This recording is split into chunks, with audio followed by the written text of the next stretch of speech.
नमस्कार दोस्तों।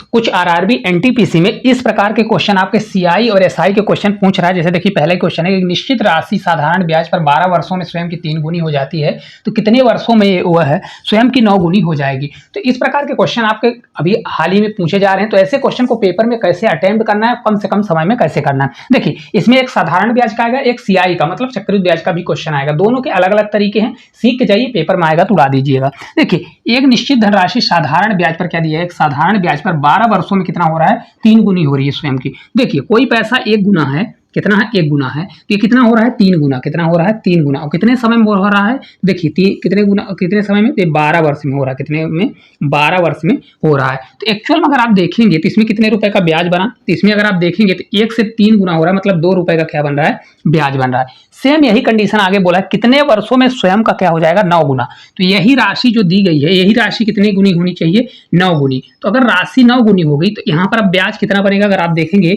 तो ब्याज हमारा कितना बनेगा भाई, 9 में 1 घटाएंगे मतलब ये 8 रुपए का ब्याज बनेगा। कितने रुपए का ब्याज बनेगा, 8 रुपए का ब्याज बनने वाला है। पहले 2 रुपए का ब्याज बना, अब 8 रुपए का ब्याज बना। एक्चुअल में देखिए ब्याज कितना गुना दिया है, तो 2 में कितने का मल्टीप्लाई करना पड़ेगा, 4। कितने का, 4 का मल्टीप्लाई। इसीलिए हमारा ईयर भी कितना हो जाएगा, तो पहले 12 वर्ष था, अब 12 में हम 4 का मल्टीप्लाई करेंगे तो 12 चौक कितना हो जाएगा, 48। तो कितना समय में हो जाएगा, 48 ईयर में आपका राइट आंसर आ जाएगा। इस क्वेश्चन का राइट आंसर कौन सा होगा, 48 ईयर आपका करेक्ट आंसर हो जाएगा, क्योंकि ये साधारण ब्याज का क्वेश्चन है, हर साल बराबर बराबर होगा। देखिए पहले कितना था, 1 गुना था, कितना था 1 से कितना हो रहा है 3 गुना, यहाँ पर देखिए 3 गुना आपका हो रहा है। तब 9 गुना होगा तो कितना ब्याज बनेगा, 8 रुपए बनेगा। तो पहले 2 रुपए बन रहा था, कितने साल में, 12 साल में, तब 8 रुपए बनेगा। 2 से 4 गुना है तो 12 चौक कितना हो जाएगा, 48 हो जाएगा। तो इससे अगर क्वेश्चन आएगा साधारण ब्याज से तो आपसे बन जाना चाहिए। चलिए नेक्स्ट क्वेश्चन की ओर देखते हैं। देखिए नेक्स्ट हमारा क्वेश्चन है कि एक निश्चित राशि चक्रवृद्धि ब्याज, आपका ऐसा क्वेश्चन दिया है, चक्रवृद्धि ब्याज पर दिया गया है, पर 6 वर्षों में स्वयं की 2 गुना हो रहा है। कैसा हो रहा है, 6 वर्षों में स्वयं का 2 गुना हो जाती है। तो यहाँ पर देखिए कितने वर्षों में वह स्वयं का 8 गुना हो जाएगा। देखिए इस क्वेश्चन और पिछले क्वेश्चन में थोड़ा सा बस शेप जैसे और कुछ नहीं। देखिए साथ यहाँ पर अब सीआई का क्वेश्चन दिया गया है, किसका है, सीआई का क्वेश्चन दिया गया है। तो यहाँ पर एक चीज याद रखिएगा, ठीक है, पावर चलता है। तो कोई पैसा 6 वर्ष में कितना हो रहा है, मान लीजिए कोई पैसा 1 रुपए था, और 1 रुपए से कितना हो रहा है, तो अगर आप देखेंगे कितना गुना हो रहा है, 3 गुना हो रहा है, स्वयं का 2 गुना हो रहा है। मतलब 1 से 2 गुना हो रहा है, मतलब 2 गुना मतलब 2 का पावर 1। ये कितने साल में हो रहा है, 6 वर्ष में। तो इसको आप 6 ईयर कर लीजिए, क्या कर लीजिए, 6 ईयर कर लीजिए, ठीक है। अब देखिए इसका मतलब होता है कि यहाँ पर 2 की पावर 1 है, कितना है, 2 की पावर 1 है। इसको अगर 1 लिखना है तो इसका मतलब होता है 2 की पावर 0, कितना होता है, 2 की पावर 0, 2 की पावर 0 बराबर 1 होता है। तो देखिए 6 ईयर है तो 6 मल्टीप्लाई क्या होता है, 1 होता है। कितना होता है, 6 मल्टीप्लाई 1, 2 की पावर 1 है तो मतलब ये जो पावर में जाता है तो ये 1 में मल्टीप्लाई होता है।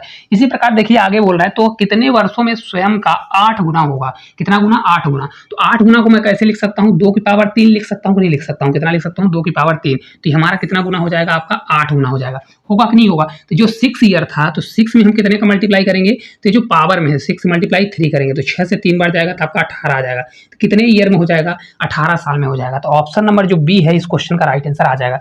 समझ में आया कैसा था, देखिए यहां से हमारा 2 गुना था, तो ये हमारा कितना हो गया, 2 की पावर 3, तो 2 की पावर 3 ही 8 गुना होता है। मतलब कोई राशि 1 गुनी थी, अब 2 की पावर 3 मतलब 8 गुनी हो गई। तो ये जो पावर वाली वैल्यू होती है ईयर में डायरेक्ट मल्टीप्लाई हो जाती है, ठीक है। चलिए एक और क्वेश्चन इसी प्रकार का कराते हैं आपको। देखिए एक निश्चित राशि चक्रवृद्धि ब्याज पर 4 वर्षों में स्वयं की 2 गुनी हो जाती है, तो कितने वर्षों में वह स्वयं की 8 गुनी हो जाएगी। सेम क्वेश्चन है, देखिए इसको कैसे करेंगे, 4 वर्षों में क्या हो रही है, स्वयं की 2 गुनी हो रही है। तो क्या करेंगे भाई, कोई राशि है 1 रुपए, यह स्वयं की कितनी हो रही है, तो अगर 2 गुनी हो रही है मतलब 2 की पावर कितना हो रहा है, 1 हो रहा है। कितना हो रहा है, 2 की पावर 1 हो रहा है। तो बोल रहा है कितने वर्षों में स्वयं की क्या होगी, 8 गुनी होगी। 8 गुनी होगी मतलब कितना लिख सकते हैं, 2 की पावर हम 3 लिख सकते हैं। क्या लिख सकते हैं, 2 की पावर 3। तो ये आपका कितना हो रहा है, 2 की पावर 3 हो रहा है, ठीक है। यहाँ से अगर आप देखेंगे कितने समय में हो रहा है, 4 साल में। तो 4 साल का मतलब होता है 4 पावर वाली वैल्यू मल्टीप्लाई हो जाती है।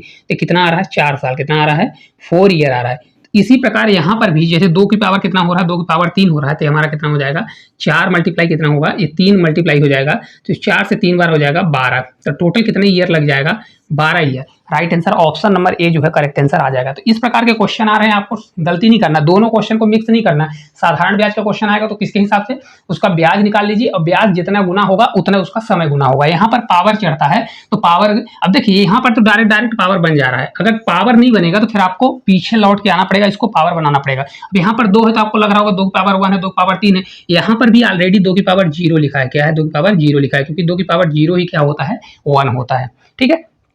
चलिए, अगर ये आपको पूरा समझ में आ गया हो तो एक क्वेश्चन है, कोई धनराशि चक्रवृद्धि ब्याज से 5 वर्षों में दोगुनी हो जाती है तो वह राशि उसी ब्याज की दर से कितने वर्षों में 16 गुनी हो जाएगी। कितनी गुनी दी है? 16 गुनी। तो एक क्वेश्चन आपके होमवर्क के लिए है, आप लोग बताइए इस क्वेश्चन को कैसे करना है, सॉल्व करना है, क्योंकि बहुत आसान। मैंने देखिए 3 क्वेश्चन आपको सिखा, 3 या 4 3 क्वेश्चन सिखाया, एक क्वेश्चन आपके होमवर्क के लिए है, ठीक है।